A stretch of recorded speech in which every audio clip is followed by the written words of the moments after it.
Good evening दोस्तों आप सभी के लिए। और जैसा कि दोस्तों आप स्क्रीन पर देख रहे हैं, आज आपका चैप्टर स्टार्ट है दोस्तों, भारत की प्रमुख नदियाँ। तो दोस्तों मैं आपके लिए पीछे इसी चैनल पर दोस्तों भारत का भौतिक स्वरूप और भारत का सामान्य परिचय कंप्लीट करा चुका हूँ। और जिन भाइयों ने वो वीडियो नहीं देखी हैं उन्हें आप वहाँ जाकर देख सकते हैं। और आज है दोस्तों आपकी भारत की प्रमुख नदियाँ। तो दोस्तों यहाँ से आगे भौगोलिक स्थिति जो है दोस्तों इंडिया की, जो भी जियोग्राफी है, वो सारी दोस्तों हम मैप के द्वारा समझेंगे। फिर उसके बाद दोस्तों उसके लिए उसके क्वेश्चन लाए करेंगे। तो दोस्तों आज है आपकी भारत की प्रमुख नदियाँ। तो इसमें दोस्तों पहला आपको मैं आपके लिए बताऊंगा दोस्तों मैप के द्वारा नदी का जो प्रवाह तंत्र है, भारत की जो प्रमुख नदी, उन सभी को मैप के द्वारा समझाया जाएगा। फिर उसके बाद दोस्तों आपके लिए क्वेश्चन लाए जाएंगे। और दोस्तों जो भी भाई हमारे चैनल पर पहली बार विजिट कर रहे हैं दोस्तों, प्लीज़ उनसे रिक्वेस्ट है चैनल को सब्सक्राइब करके साथ में ऑल वाला बेल आइकन जरूर दबाएं, ताकि दोस्तों हमारे आने वाली हर वीडियो का नोटिफिकेशन सबसे पहले आपके पास पहुंच सके। और अगर दोस्तों आपको वीडियो अच्छी लगे तो शेयर करें, लाइक करें, कमेंट करें। और दोस्तों अगर आप जितना वीडियो को शेयर करते हैं तो दोस्तों वीडियो भी उतनी ही ज़्यादा लोगों के पास जाती है और दोस्तों वो देख पाते हैं, अच्छा कंटेंट प्राप्त कर पाते हैं। तो दोस्तों वीडियो को शेयर अवश्य करें, ताकि दोस्तों हर बच्चे को वीडियो प्राप्त हो। तो चलिए दोस्तों आज शुरू करते हैं। ये हैं दोस्तों भारत की नदियाँ। तो दोस्तों भारत की नदियों को दो भागों में बांटा गया है। हिमालयी नदियाँ, ये रहा दोस्तों, ये आपकी दोस्तों प्रायद्वीपीय नदियाँ। तो दोस्तों हिमालयी नदियाँ जो हैं, इन्हें भी आप देख सकते हैं दोस्तों तीन भागों में बांटा गया है। ये रही दोस्तों, यानी पहली नदी है दोस्तों सिंधु नदी तंत्र, यानी सिंधु नदी के बारे में बताया गया है। दूसरा है दोस्तों ब्रह्मपुत्र नदी तंत्र, यानी ब्रह्मपुत्र के बारे में बताया गया है। तीसरा है दोस्तों गंगा नदी तंत्र, यानी गंगा नदी के बारे में बताया गया है। और दोस्तों प्रायद्वीपीय नदियाँ हैं, तो इनमें दोस्तों प्रायद्वीपीय नदियों में मध्य भारत दक्षिण भारत की नदियाँ आती हैं, जो दोस्तों कृष्णा, ताप्ती, गोदावरी, नर्मदा आदि नदियाँ हैं, और भी हैं, वो दोस्तों हम आगे डिस्कस करेंगे। तो चलिए दोस्तों आज मैं आपको बता दूं, आज मैं इस वीडियो में दोस्तों आपके लिए हिमालयी नदियाँ जितनी भी हैं दोस्तों, एक सिंधु नदी तंत्र है, ब्रह्मपुत्र और गंगा नदी, इन तीनों नदियों के बारे में हम दोस्तों मैप के द्वारा समझेंगे। तो चलिए दोस्तों देखते हैं। और दोस्तों उससे पहले मैं नदियों के समझने से पहले मैं दोस्तों आपको एक चीज़ बता देता हूँ, एस्चुरी और डेल्टा क्या होता है, इनके बारे में समझ लेते हैं पहले। तो दोस्तों एस्चुरी ये है। तो एस्चुरी क्या होता है दोस्तों, सागर तट पर स्थित आधा बंद खारे पानी का वह क्षेत्र जहाँ नदियों का ताज़ा पानी समुद्र के खारे पानी के साथ मिलता है, वह दोस्तों एस्चुरी कहलाता है। यानी दोस्तों सागर तट पर स्थित खारा पानी, नदियों का ताज़ा समुद्र पानी जब जहाँ मिलता है तो उसे दोस्तों हम एस्चुरी कहते हैं। और दोस्तों मैं आपको बता दूं, ये आप देख सकते हैं नर्मदा, ताप्ती, मांडवी आदि एस्चुरी मतलब ज्वारानुमुख का निर्माण करती हैं। ये आपको याद रखना है। आपसे पूछा जा सकता है एस्चुरी का निर्माण कौन सी नदियाँ करती हैं, तो दोस्तों नर्मदा, ताप्ती और मांडवी। इसी प्रकार है दोस्तों डेल्टा। तो डेल्टा कैसे कहते हैं दोस्तों, नदी जहाँ महासागर से मिलती है वह उस जगह नदी द्वारा बहाकर लाई गई मिट्टी के कारण नदी की धारा कई धाराओं में बट जाती है, उस त्रिभुजाकार क्षेत्र को डेल्टा कहते हैं। डेल्टा प्राय उपजाऊ मिट्टी का निर्माण करते हैं। तो दोस्तों जब नदियाँ जहाँ महासागर से मिलती हैं उस जगह नदी द्वारा बहाकर लाई गई मिट्टी की त्रिकोणाकार जो स्थिति बनती है दोस्तों, उसे हम डेल्टा कहते हैं, जो कि ये उपजाऊ मिट्टी होती है। तो दोस्तों डेल्टा कौन कौन सी नदियाँ बनाती हैं, ये आपको याद रखना है। गंगा, ब्रह्मपुत्र, महानदी, गोदावरी, कृष्णा, जो नदियाँ हैं ये डेल्टा का निर्माण करती हैं। और दोस्तों आपको डायरेक्टली प्रश्न पूछा जा सकता है इनमें से डेल्टा का निर्माण कौन सी नदियाँ नहीं करती, तो इन नदियों में से दे देगा और एक इनमें से दे देगा, तब जाकर आपको इनमें से ऑप्शन देना, ये डेल्टा का निर्माण नहीं करती, ये डेल्टा का निर्माण करती हैं। तो चलिए दोस्तों आगे देखते हैं। आप अपवाह तंत्र, पहले इसे भी समझ लेते हैं दोस्तों।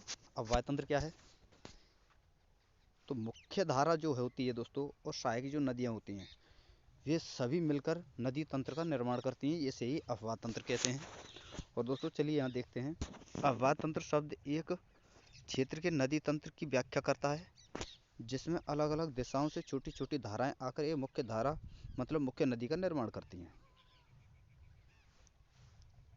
और अगला पॉइंट है दोस्तों, यहाँ पर अलग अलग दिशाओं से छोटी छोटी धाराएं आती हैं जो मुख्य नदी की सहायक नदियाँ होती हैं। और उन्हीं छोटी छोटी धाराओं को दोस्तों हम सहायक नदियाँ कहते हैं। तो ये आपके लिए अववाह तंत्र समझ में आया। अब दोस्तों आगे देखते हैं। अववाह तंत्र के दो भाग हैं दोस्तों भारत के अववाह तंत्र के। एक है हिमालय अववाह तंत्र, एक प्रायद्वीपीय अववाह तंत्र। जिसमें दोस्तों हिमालय अववाह तंत्र में सिंधु नदी तंत्र, गंगा नदी तंत्र और ब्रह्मपुत्र नदी तंत्र। और इसी प्रकार दोस्तों प्रायद्वीपीय अववाह तंत्र में नर्मदा, ताप्ती, महानदी, गोदावरी और कावेरी नदी तंत्र अववाह तंत्र।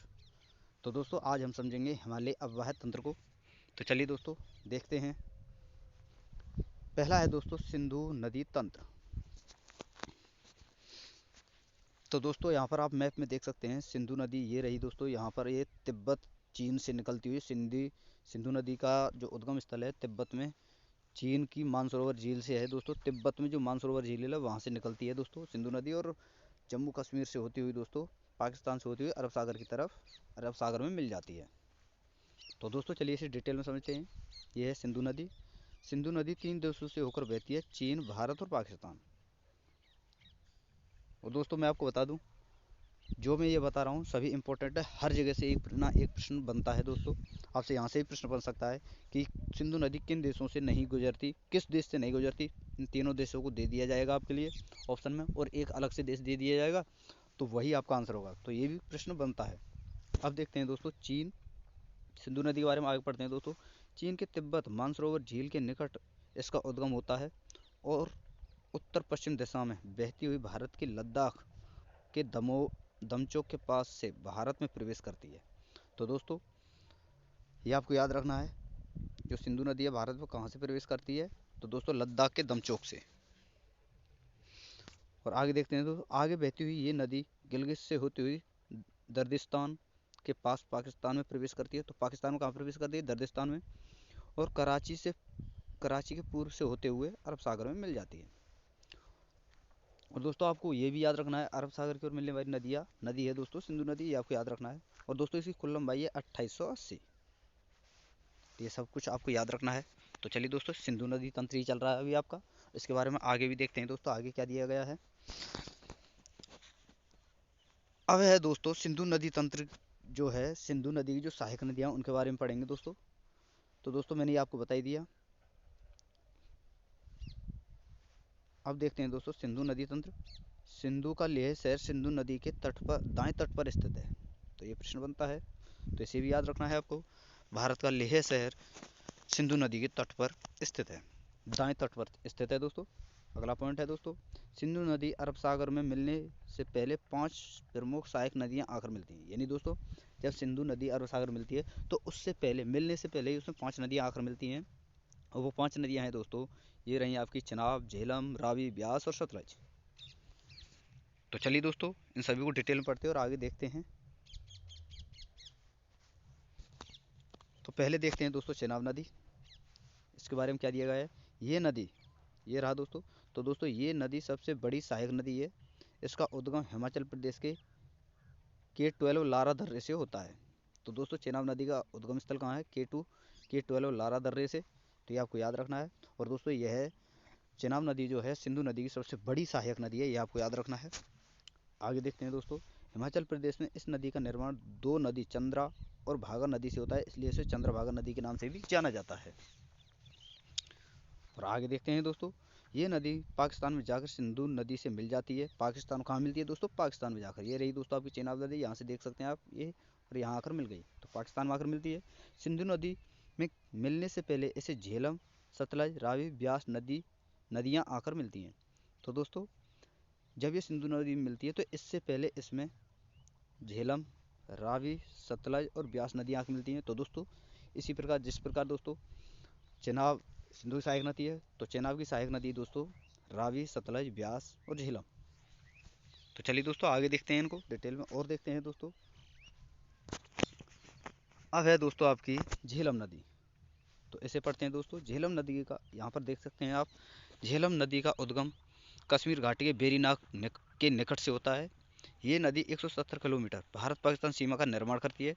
तो आपसे पूछा जा सकता है भारत पाकिस्तान सीमा का निर्माण कौन सी नदी करती है दोस्तों, तो झेलम नदी करती हुई पाकिस्तान के जंग के निकट चेनाब नदी में मिल जाती है। तो दोस्तों ये रही, यहाँ से ये चली और यहाँ पर मिल गई। अब देखते हैं दोस्तों रावी नदी। ये नदी हिमाचल प्रदेश के रोहतांग दर्रे से निकलकर, तो दोस्तों रावी नदी कहाँ से निकलती है दोस्तों, रोहतांग दर्रे से, आपको याद रखना है, निकलकर कश्मीर तथा पंजाब होते हुए पाकिस्तान के जंग के निकट चेनाब में मिल जाती है। तो दोस्तों आपको मैंने दोस्तों चेनाब समझा दिया, झेलम समझा दिया और रावी समझा दिया।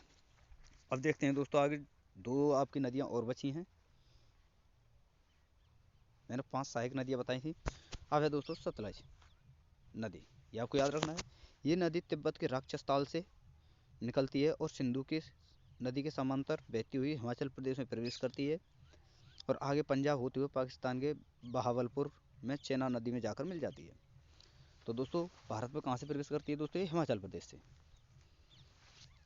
चेनाब में मिलने से पहले इसे ब्यास नदी आकर मिलती है, ये आपको याद रखना है। अब है दोस्तों ब्यास नदी, रोहतांग दर्रे से निकली ब्यास नदी। तो दोस्तों रोहतांग दर्रे से निकलती है ब्यास नदी, ये आपको याद रखना है। तो दोस्तों रोहतांग दर्रे से निकली ब्यास नदी हिमाचल प्रदेश के कुल्लू घाटी में बहते हुए पंजाब के हरिके में सतलज नदी से मिल जाती है। तो ये आपको याद रखना है। तो दोस्तों मैंने पांचों आपको नदियां समझा दी हैं, चेनाब, झेलम, रावी, सतलज और ब्यास, जो कि सिंधु की सहायक नदियां हैं और आपको अच्छी तरीके से समझ में आया ये सी मुझे उम्मीद है। अब देखते हैं दोस्तों आगे एक चीज़ और पढ़ लेते, बहुत ही इंपॉर्टेंट है और दोस्तों मैं आपको बता दूं, जो सिंधु नदी की सहायक नदियां हैं झेलम, चेनाब, रावी, व्यास और सतलज, इन्हें दोस्तों पंचनदी के नाम से, पंचनद नदी के नाम से भी जाना जाता है, ये आपको याद रखना है। अब है दोस्तों सिंधु जल समझौता, इसे भी याद रख लें आप, इंपॉर्टेंट है, पूछा भी जाता है। पानी के वितरण के लिए 960 में हुई भारत और पाकिस्तान के बीच हुई एक संधि है। तो दोस्तों सिंधु जल समझौता भारत पाकिस्तान के बीच में कब हुआ दोस्तों, 1960 में। इस समझौते के अनुसार 3 पूर्वी नदियां यानी ब्यास, रावी और सतलज का नियंत्रण भारत को तथा 3 पश्चिमी नदियों सिंधु, चेनाब और झेलम का नियंत्रण पाकिस्तान को दिया गया है। तो दोस्तों आज दोस्तों यहाँ पर आपका ये सिंधु नदी तंत्र है जो ये समाप्त हुआ। अब आगे देखते हैं दोस्तों गंगा नदी तंत्र। तो इसे भी दोस्तों अच्छी तरह से पढ़ लेते हैं, बहुत सारे प्रश्न यहाँ से पूछे जाते हैं, बहुत ही इंपॉर्टेंट है। तो दोस्तों गंगा नदी, ये आपको देखना है दोस्तों कैसे कैसे इस गंगा नदी का निर्माण होता है, कैसे कैसे ये बनती है। और दोस्तों ये है गौमुख, यहाँ से भागीरथी निकलती है। ये है दोस्तों अलकनंदा जो कि सतोपत हिमानी से निकलती है। और दोस्तों जब ये देवप्रयाग उत्तराखंड में आकर मिलती हैं तो दोस्तों यहाँ पर ये गंगा का निर्माण करती हैं। तो दोस्तों इन्हें हम डिटेल में समझते हैं, चलिए। तो पहला पॉइंट है दोस्तों गंगा नदी से संबंधित, गंगा नदी भारत की सबसे लंबी नदी है। इसकी कुल लंबाई 2525 किलोमीटर है। इसमें भारत में इसकी लंबाई 2071 किलोमीटर है, बाकी बांग्लादेश में है। ये आपको याद रखना है, इंपॉर्टेंट है दोस्तों। अब है दोस्तों अगला पॉइंट, सतोपथ हिमानी से निकली अलकनंदा और गौमुख से निकली भागीरथी नदी जब देवप्रयाग में मिलती हैं तब इसका संयुक्त रूप से गंगा नाम पड़ जाता है, यानी गंगा नाम से इसे जाना जाता है। तो ये भी इंपॉर्टेंट है। तो चलिए दोस्तों आगे देखते हैं आगे क्या दिया गया है। ये रहा दोस्तों। अब है दोस्तों गंगा की जितनी भी सहायक नदियाँ हैं उन सभी को हम दोस्तों अच्छी तरह से पढ़ेंगे। तो दोस्तों यहाँ पर देखते हैं, चलिए। गंगा नदी अलकनंदा की दो प्रमुख सहायक नदियाँ, ये भी आपको याद रखना है। और दोस्तों अलकनंदा ये रही नदी, इसकी सहायक नदियाँ है दोस्तों, एक तो है धौली गंगा, एक है पिंडार। तो आपको याद रखना है। ये रही दोस्तों पिंडार, ये रही दोस्तों, ये रही पिंडार, ये रही धौली गंगा। तो दोस्तों धौली गंगा जो नदी है अलकनंदा से विष्णुप्रयाग में मिलती है और पिंडार नदी कर्णप्रयाग में मिलती है। और दोस्तों मैं आपको बता दूं कि धौली गंगा जो कि दोस्तों आपकी ये अलकनंदा नदी है, जो वो अलकनंदा जो नदी है दोस्तों ये बद्रीनाथ से निकलती है। और दोस्तों इसी प्रकार दोस्तों आगे चलकर दोस्तों केदारनाथ से निकली मंदाकिनी नदी भी दोस्तों रुद्रप्रयाग में आकर मिलती है। भागीरथी आपकी दो देवप्रयाग में आकर, और ये सारी इसकी गंगा की सहायक नदियाँ हैं, ये आपको समझना है। तो चलिए दोस्तों, अलकनंदा की दो प्रमुख सहायक नदियाँ हैं, पिंडार नदी और मंदाकिनी नदी। तो पिंडार नदी अलकनंदा को कर्णप्रयाग में आकर मिलती है, ये रहा दोस्तों। और मंदाकिनी नदी अलकनंदा को रुद्रप्रयाग में आकर मिलती है। और नोट में आपको ये याद रखना है दोस्तों, प्रसिद्ध केदारनाथ मंदिर मंदाकिनी नदी के तट पर है, जबकि बद्रीनाथ मंदिर अलकनंदा नदी के तट पर है।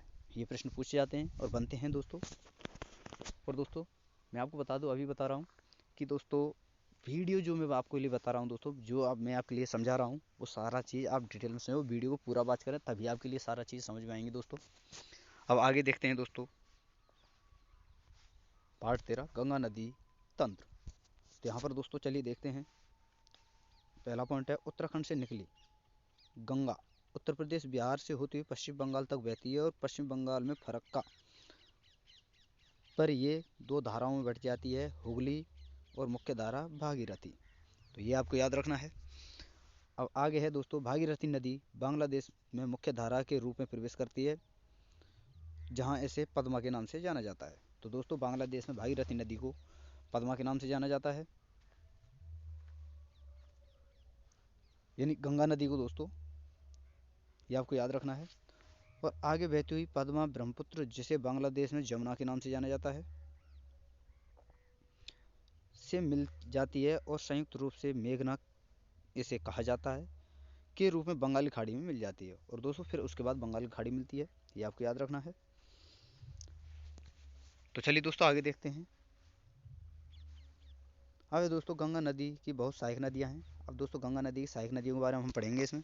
तो गंगा नदी की सहायक नदी कौन कौन सी हैं दोस्तों? यमुना, यहाँ पर देख सकते हैं दोस्तों, यमुना, कोसी, सोन, गोमती, दामोदर, घाघरा यानी सरयू, गंडक और रामगंगा। तो सबसे पहले दोस्तों हम यमुना नदी के बारे में पढ़ते हैं। गंगा की सबसे बड़ी सहायक नदी, जो उत्तराखंड के पंचर बंदरपूंछ चोटी पर स्थित यमुनोत्री हिमानी से निकलती है। ये आपको याद रखना है दोस्तों कि यमुना नदी का उद्गम स्थल कहाँ है दोस्तों? उत्तराखंड उत्तराखंड के बंदरपूंछ चोटी पर स्थित जो यमुनोत्री हिमाद्री है, हिमानी है, वहाँ से निकलती है। ये गंगा की सबसे बड़ी सहायक नदी है। ये नदी दोस्तों उत्तराखंड से हरियाणा, दिल्ली, उत्तर प्रदेश से बहती हुई प्रयागराज, इलाहाबाद में गंगा नदी में जाकर मिल जाती है। और अगला पॉइंट है दोस्तों, यमुना नदी का प्राचीन नाम कालिंदी है, ये आपको याद रखना है। यमुना नदी की भी बहुत सहायक नदियाँ हैं दोस्तों, जैसे चंबल, बेतवा और कैन। ये यमुना नदी की सहायक नदियाँ हैं। तो इनके बारे में चलिए दोस्तों डिटेल से पढ़ते हैं आगे। चंबल नदी मैंने पीछे आपको बताया है दोस्तों, ये रहा आपका चंबल नदी, बेतवा नदी और कैन नदी, ये यमुना की सहायक नदी है। आपको याद रखना है यमुना की सहायक नदियाँ कौन कौन सी हैं? चंबल, बेतवा और कैन। तो पहले दोस्तों चंबल के बारे में पढ़ते हैं। तो चलिए दोस्तों, ये नदी मध्य प्रदेश के इंदौर स्थित महू क्षेत्र के जनापा पर्वत से निकलती है, और उत्तर मध्य भाग में बहते हुए ये नदी राजस्थान से होकर उत्तर प्रदेश के इटावा में यमुना नदी में जाकर मिल जाती है। तो दोस्तों ये आपको समझ आए। इसकी कुल लंबाई 965 किलोमीटर है। अब है दोस्तों बेतवा नदी, मध्य प्रदेश के भोपाल से निकलती है। ये आपको याद रखना, मध्य प्रदेश के भोपाल से निकलती है, जो उत्तर पूर्व दिशा में बहते हुए उत्तर प्रदेश के हमीरपुर में यमुना से मिल जाती है। तो दो नदियाँ हो गई हैं दोस्तों, चंबल और बेतवा, जो कि यमुना की सहायक नदी हैं। अब देखते हैं दोस्तों, और दोस्तों इसे भी याद रखना आप, प्रसिद्ध स्थान सांची बेतवा नदी के इस किनारे पर स्थित है। तो जो सांची जो है दोस्तों, बेतवा नदी किनारे पर स्थित है। सांची में कई बौद्ध स्मारक हैं। सांची का स्तूप अशोक ने 3वीं शताब्दी ईसा पूर्व में बनवाया था, ये आपको याद रखना है। तो चलिए दोस्तों आगे देखते हैं, पार्ट नंबर 16। अब है दोस्तों कोसी नदी। तो इसे भी याद रखना है, ये भी आपकी, मैं आपको बता दूं दोस्तों, यमुना की सहायक नदी है। तो ये नदी नेपाल में हिमालय से निकलती है, और बिहार में प्रवेश करती है। भारत में कहाँ से प्रवेश करती है दोस्तों? बिहार से। अब दोस्तों ये नदी है, ये नदी प्राय अपना मार्ग बदलने के कारण चर्चा में रहती है, और इसमें आने वाली बाढ़ से बिहार में अधिक मात्रा में तबाही देखने को मिलती है, इसलिए इसे बिहार का शोक कहा जाता है। तो किस नदी को कहा जाता है दोस्तों बिहार का शोक? कोसी नदी को। अब दोस्तों देखते हैं, ये नदी बिहार के कटिहार में गंगा में मिल जाती है। तो बिहार के कटिहार नामक स्थान पर गंगा मिल जाती है। अब है दोस्तों आपकी दामोदर नदी। तो दामोदर नदी के बारे में पढ़ते हैं। चलिए दोस्तों, झारखंड झारखंड के छोटा नागपुर पठार से निकलती है दामोदर नदी और पश्चिम में बहते हुए ये नदी हुगली में जाकर मिल जाती है। इस नदी में अचानक आने वाली बाढ़ के कारण इसे पश्चिम इसे बंगाल का शोक कहते हैं दोस्तों, ध्यान रखिएगा। और दोस्तों ये भी आपको ध्यान रखना है, प्रदूषण के कारण इस नदी को जैविक मरुस्थल कहा जाता है। तो दोस्तों बंगाल का शोक किस नदी को कहते हैं? दामोदर नदी को, जो कि छोटा नागपुर पठार से निकलती है। और दोस्तों इसे ही जैविक मरुस्थल के नाम से भी जाना जाता है। तो चलिए दोस्तों आगे देखते हैं। अब है दोस्तों कोसी नदी, मैंने आपके लिए बता ही दिया। अब है दोस्तों आपका गोमती नदी, जो कि गंगा की सहायक नदी है दोस्तों। इस नदी का उद्गम उत्तर प्रदेश के पीलीभीत स्थित गोमत ताल से होता है, जिसे फुलहर झील भी कहते हैं। तो दोस्तों गोमती नदी का उद्गम स्थल कहाँ है दोस्तों? गोमत ताल पीलीभीत उत्तर प्रदेश में, जिसे फुलहर झील भी कहते हैं दोस्तों। ये गंगा नदी के एकमात्र ऐसी सहायक नदी है जिसका उद्गम मैदान से होता है। तो दोस्तों इंपॉर्टेंट प्रश्न है, याद रखना। तो आपसे पूछा जा सकता है कि भारत की एकमात्र नदी जिसका उद्गम मैदान से होता है, तो दोस्तों गोमतताल नदी है, आपको याद रखना है। अब है दोस्तों सोन नदी, मध्य प्रदेश। तो इसे पढ़ते हैं चलिए दोस्तों। मध्य प्रदेश के अमरकंटक नामक स्थान से निकलती है और उत्तर की ओर बहते हुए ये पटना के निकट गंगा में मिल जाती है। तो कहाँ से निकलती है दोस्तों सोन नदी? अमरकंटक पहाड़ी से, मध्य प्रदेश के अमरकंटक पहाड़ी से। और नोट में दोस्तों ये भी याद रखना है आपको, सोन नदी और यमुना नदी के बीच जल विभाजन का काम कैमूर की पहाड़ियाँ करती हैं। यानी दोस्तों सोन नदी और यमुना नदी दो भागों में जल का विभाजन उनका काम जो कौन सी पहाड़ियाँ करती हैं दोस्तों? कैमूर की पहाड़ियाँ। यानी कैमूर की पहाड़ियाँ कहाँ स्थित है दोस्तों? सोन नदी और यमुना नदी के बीचा बीच। तो चलिए दोस्तों आगे देखते हैं। इनके अलावा गंगा की सहायक नदियों में घाघरा, जिसे सरयू नदी के नाम से जाना जाता है, और गंडक नदी गंगा के बाएं तट पर आकर मिलती है। तो दोस्तों घाघरा और गंडक नदी जो हैं ये गंगा के बाएं तट पर आकर मिलती है, ये भी आपको याद रखना है। तो चलिए दोस्तों आगे देखते हैं। तो दोस्तों सॉरी, ये दोबारा पढ़ लेते हैं। चलिए मैंने ये 2 बार टाइप हो चुका है, गलती से ऐड कर दिया है मैंने दोस्तों 2 बार। तो इसे हम पढ़ ही चुके हैं दोस्तों। सोन नदी गोमत ताल से निकलती है पीलीभीत से, उत्तर प्रदेश से, और एकमात्र नदी है, उद्गम मैदान की है। और सोन नदी है जो अमरकंटक की पहाड़ियों से मध्य प्रदेश से निकलती है दोस्तों। और कैमूर की पहाड़ियाँ हैं जो सोन नदी और दोस्तों यमुना नदी के में जल विभाजन का काम करती हैं। इसके अलावा दोस्तों गंगा की सहायक नदियाँ घाघरा है, जैसे सरयू के नाम से जाना जाता है, और गंडक नदी है जो कि बाएं तट पर आकर मिलती हैं। तो आगे देखते हैं चलिए दोस्तों। गंगा नदी से संबंधित महत्वपूर्ण पॉइंट आगे हम यहाँ पर डिस्कस करते हैं दोस्तों। कौन सी नदी गंगा नदी के दाएं तट पर और कौन सी नदी गंगा के बाएं तट पर आकर मिलती है, ये सब हमको आपको बताएंगे। तो दोस्तों यहाँ हमें द्वारा आप समझ सकते हैं, ये दोस्तों गंगा नदी है, तो इधर से दोस्तों बाएं से आकर मिलती हैं ये नदियाँ। तो आपको याद रखनी है दोस्तों।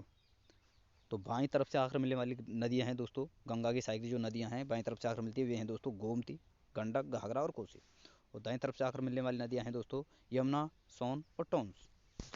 तो आपको याद रखना है दोस्तों, आपसे प्रश्न पूछे जाते हैं। अब है दोस्तों इंपॉर्टेंट प्रश्न है दोस्तों, पॉइंट है, इसे देखते हैं दोस्तों। गंगा नदी को 2008 में राष्ट्रीय नदी का दर्जा दिया गया और गंगा के किनारे बसा सबसे बड़ा शहर है दोस्तों कानपुर। यानी दोस्तों राष्ट्रीय नदी का दर्जा गंगा को कब दिया गया दोस्तों? 2008 में। और दोस्तों इसके किनारे बसा सबसे बड़ा शहर कौन सा है दोस्तों? कानपुर। अब है दोस्तों गंगा नदी के प्रवाह का क्रम। तो दोस्तों ये कैसे कैसे बहती है, इसके प्रवाह का क्रम देखते हैं दोस्तों। तो पहले दोस्तों ये उत्तराखंड से निकलती है, उत्तराखंड से चलती हुई दोस्तों उत्तर प्रदेश, बिहार और पश्चिम बंगाल में जाकर दोस्तों फिर बंगाल खाड़ी में मिल जाती है। तो दोस्तों ये क्रम आपको याद रखना है, डायरेक्ट पूछा जाता है। अब देखते हैं दोस्तों आगे, पावर पैर चैप्टर नंबर है 20। तो इसमें देखते हैं दोस्तों ब्रह्मपुत्र नदी। तो दोस्तों ब्रह्मपुत्र नदी जो है यरलंगपो जंगवो यानी सांगपो के यंगपुरलो जंगपो नामक स्थान से तिब्बत यानी चीन से निकलती है दोस्तों, ये आपको याद रखना है। तो चलिए दोस्तों इन्हें डिटेल में पढ़ते हैं। और ये दोस्तों देहांग और बांग्लादेश से होती हुई बंगाली खाड़ी में मिल जाती है। तो चलिए दोस्तों इसे डिटेल में पढ़ते हैं। तो दोस्तों ब्रह्मपुत्र नदी है ये नदी तिब्बत और भारत और बांग्लादेश से होकर बहती है, ये आपको याद रखना है। ये नदी तिब्बत के मानसरोवर झील के निकट से निकलती है, ये आपको याद रखना है। और ध्यान रखिएगा दोस्तों ब्रह्मपुत्र, सतलज और सिंधु नदियाँ तिब्बत के मानसरोवर के पास से निकलती हैं। तीनों ही नदियाँ सतलज और दोस्तों ब्रह्मपुत्र और सिंधु नदियाँ जो हैं तिब्बत के मानसरोवर के स्थान से, मानसरोवर के पास से निकलती हैं। तो दोस्तों ब्रह्मपुत्र नदी का उद्गम स्थल तिब्बत के मानसरोवर झील के निकट से निकलती है। आगे देखते हैं दोस्तों, तिब्बत से निकलने वाली इस नदी को तिब्बत में यरलुंग जंगपो के नाम से जाना जाता है नाम से और सांगपो के नाम से जाना जाता है। यंगपुर, यरलुंग जंगपो और सांगपो के नाम से जाना जाता है। जब ये नदी भारत में असम घाटी में प्रवेश करती है तो इसे ब्रह्मपुत्र के नाम से जाना जाता है। इस नदी को अरुणाचल प्रदेश में दिहांग के नाम से जाना जाता है। तो असम में ब्रह्मपुत्र के नाम से और अरुणाचल प्रदेश में दिहांग के नाम से जाना जाता है। तो चलिए दोस्तों ब्रह्मपुत्र नदी के बारे में आगे देखते हैं, आगे क्या दिया गया है। और आगे दोस्तों ब्रह्मपुत्र नदी ही चल रही है आपकी, तो चलिए दोस्तों इसके बारे में और पढ़ते हैं आगे। असम घाटी में बहते हुए ये नदी बांग्लादेश में प्रवेश करती है, जहाँ इसे यमुना के नाम से जाना जाता है। तो बांग्लादेश में इसे जमुना के नाम से जाता है। बांग्लादेश में ये गंगा यानी पद्मा, गंगा को दोस्तों बांग्लादेश में पद्मा के नाम से जाना जाता है। तो पद्मा में जाकर मिल जाती है और गंगा ब्रह्मपुत्र का संयुक्त रूप मेघना कहलाता है, मेघना के नाम से जाना जाता है। तो बांग्लादेश में गंगा और ब्रह्मपुत्र नदी जिस स्थान पर मिलती हैं तो दोस्तों इनके संयुक्त रूप को ही मेघना के नाम से जाना जाता है बांग्लादेश में। और विश्व का सबसे बड़ा नदी डेल्टा सुंदरबन डेल्टा का निर्माण करते हुए बंगाल की खाड़ी में गिर जाते हैं। तो दोस्तों ब्रह्मपुत्र नदी और गंगा नदी मिलकर दोस्तों सुंदरबन डेल्टा का निर्माण करती हैं, जो कि दोस्तों पश्चिम बंगाल में है। और आगे देखते हैं दोस्तों ब्रह्मपुत्र की सहायक नदियाँ, ये आपको याद रखना है दोस्तों। ये नदियाँ हैं तिस्ता, सोवनगिरी, कामेंग, मानस, दिबांग, लोहित, बराक और कपिली। तो दोस्तों पॉइंट ये रहा आपका, तिस्ता, सोवनगिरी, कामेंग, मानस, दिबांग दाएं तट से, ये आपको याद रखना है दोस्तों। तिस्ता, सोवनगिरी, कामेंग, मानस और दिबांग, ये दोस्तों दाएं तट से। और दोस्तों लोहित, बराक और दिबांग बाएं तट से आकर मिलती हैं। तो ये आपको याद रखना है। तो चलिए दोस्तों आगे देखते हैं। लास्ट पार्ट है दोस्तों आपका ब्रह्मपुत्र नदी तंत्र। तो इसके बारे में कुछ महत्वपूर्ण पॉइंट हैं दोस्तों, ये आपको याद रखने हैं। तो तिस्ता, आगे चलिए दोस्तों इस पॉइंट को देखते हैं। तिस्ता नदी का उद्गम सिक्किम से होता है, ये आपको याद रखना है। तिस्ता नदी का उद्गम कहाँ से होता है दोस्तों? सिक्किम से। पश्चिम बंगाल से होते हुए बांग्लादेश में प्रवेश करती है और वहाँ ब्रह्मपुत्र में मिल जाती है। तो दोस्तों तिस्ता नदी जो है सिक्किम से निकलती है और ब्रह्मपुत्र में बांग्लादेश में जाकर मिल जाती है। अब है दोस्तों लोहित नदी को खून की नदी के नाम से जाना जाता है, ये आपको याद रखना है। अब दोस्तों बराक नदी मणिपुर की पहाड़ियों से निकलती है, मणिपुर से मिजोरम असम होते हुए बांग्लादेश में प्रवेश करती है और मेघना नदी में जाकर मिल जाती है। मेघना में यानी दोस्तों ब्रह्मपुत्र नदी में। कहाँ मिलती है? बांग्लादेश में। और निकलती कहाँ से है दोस्तों? मणिपुर की पहाड़ियों से। अब दोस्तों ब्रह्मपुत्र नदी गंगा नदी के साथ मिलकर विश्व की सबसे बड़ी डेल्टा सुंदरबन डेल्टा का निर्माण करती है, तो ये भी आपको याद रखना है। और लास्ट पॉइंट है दोस्तों ब्रह्मपुत्र नदी में ही विश्व का सबसे बड़ा द्वीप माजुली द्वीप स्थित है, जो कि दोस्तों कहाँ है? असम में। तो दोस्तों हिमालयी नदियाँ जो थी गंगा, ब्रह्मपुत्र और सिंधु नदी, ये सारी तीनों नदियों का मैंने अभ्यास तंत्र आपके लिए बता दिया है। और इसकी सहायक नदियाँ जो भी है यमुना, केन, बेतवा जो भी है सारी, मैंने चनाब, झेलम सब चीज़ मैंने आपके लिए बता दी है दोस्तों। तो दोस्तों इस वीडियो को ध्यान से देखें और अगर आपको वीडियो पसंद आए तो वीडियो को, चैनल को सब्सक्राइब करके साथ में ऑल वाला बेल आइकन जरूर दबाएं और दोस्तों वीडियो को ज़्यादा शेयर करें, लाइक करें। तो थैंक यू दोस्तों, धन्यवाद। और कल मैं आपके लिए आज मैंने दोस्तों ये हिमालयी नदियाँ कराई हैं, कल मैं आपके लिए प्रायद्वीपीय नदियों के बारे में बताऊँगा। तो आपको ये याद रखना है, कल का वीडियो का इंतजार करें। तो थैंक यू दोस्तों, धन्यवाद। फिर मिलते हैं नई वीडियो के साथ।